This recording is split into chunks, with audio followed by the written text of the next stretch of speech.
যদি ভিডিওটি ক্লিক করে থাকেন প্লিজ ভিডিওটি একটা লাইক দিয়ে কন্টিনিউ দেখবেন। আজকে একটা ইম্পর্টেন্ট মানে কিছু শেয়ার করব আপনাদের কাছে। এটা আমরা সব গৃহিণী চাই যে সকালের কাজটা একটু কমিয়ে থাকুক।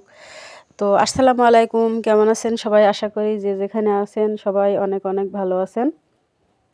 তো আল্লাহর অশেষ রহমতে আমরাও ভালো আছি। তো আজকে আমি রুটি ফ্রোজেন করে রাখার একটা টিপস আপনাদের কাছে শেয়ার করব। যদি ভিডিওটি ভালো লাগে প্লিজ সাথে থাকবেন একটা লাইক করে। আর ভিডিওটির কোনো অংশ যদি একটু ভালো লেগে থাকে প্লিজ চ্যানেলটা সাবস্ক্রাইব করে দিয়েন। তো আমি আজকে এখানে রুটি ফ্রোজেন করে রাখা আমি দেখাবো। তো আমি হালকা কুসুম গরম পানি দিয়ে মানে খামিরটা মেখে রেখেছিলাম, আপনারা তো দেখলেনই। কিন্তু পানিটা কিন্তু বেশি ফোটানো যাবে না, ঠিক আছে? তো খামিরটা একদম বেশি সিদ্ধ হয়ে গেলে রুটিটা ভালো হবে না। তো এই তো আমি গোল গোল করে আমি কেটে নিয়ে মানে সবগুলো করে রেখে দিয়েছি। এখন আমি একটা বেলে আপনাদেরকে দেখাবো আর কিভাবে সেকে মানে ফ্রোজেন করে রাখতে হয় সেটা আপনাদের সাথে শেয়ার করব। তো এই তো আমি এখন রুটিটা বেলে নিচ্ছি। আমি যখন চ্যানেল মানে খুলি নাই তখন আমি ইউটিউব দেখে মানে এটা করছিলাম। তো ওরা কাঁচা রুটিটা ফ্রোজেন করছিল মানে নর্মাল ফ্রিজে রাখার জন্য, সেটা একদমই ভালো হয়নি। আমার রুটিটা একদম মানে সবগুলো আটা সব নষ্ট হয়ে গেছিলো আর আমার সব খাটনিও জলে চলে গিয়েছিলো। তো আজকে আমি নিজের মানে অভিজ্ঞতায় তো আমি এটা আপনাদের সাথে শেয়ার করব, ওই জন্যই আপনাকে বললাম যে প্লিজ ভিডিওটি কন্টিনিউ দেখবেন। আর আমরা যারা ইউটিউবার আছি আমরা যদি 3-4 মিনিটের ভিডিও যদি না দেখি তাহলে আমাদের ওয়াচ টাইম কীভাবে পূরণ হবে বলেন? আমরা তো এখানে সাকসেস হতে আসছি, তাই না?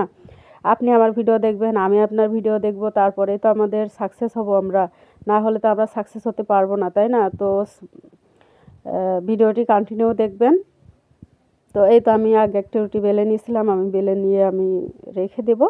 দেওয়ার পরে আপনাদেরকে আমি দেখাবো যে আমি কিভাবে রুটিটা সেকে মানে ফ্রোজেন করব। আর যে আপুর কাছে দেখেছিলাম সে আপু মানে এইভাবে রাখছিল রুটিটা।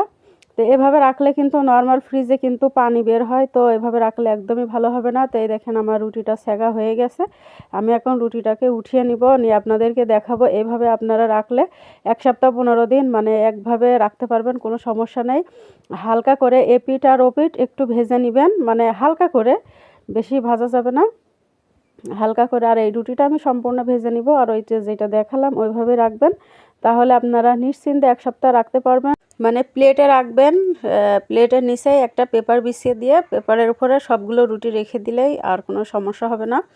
আর এটাকে আপনারা নর্মাল ফ্রিজে রাখবেন, কোনো সমস্যাই হবে না। আর এই রুটিগুলো কিন্তু ঠান্ডা করে নিতে হবে। এই তো আমি পেছেতে দিয়ে দিয়েছি, দিয়ে আমি ঠান্ডা করে নিয়ে আমি এখন এই তো প্লেটে রেখে দিয়েছি। আপনারা হয়তো বা দেখতেই পেলেন আগে যে আমি এটাকে ঠান্ডা করে নিচ্ছিলাম, মানে ভিডিও শুরুতে যেটা আপনাদের দেখাইলাম। তো এই তো যদি ভিডিওটি ভালো লাগে প্লিজ কমেন্টে জানাবেন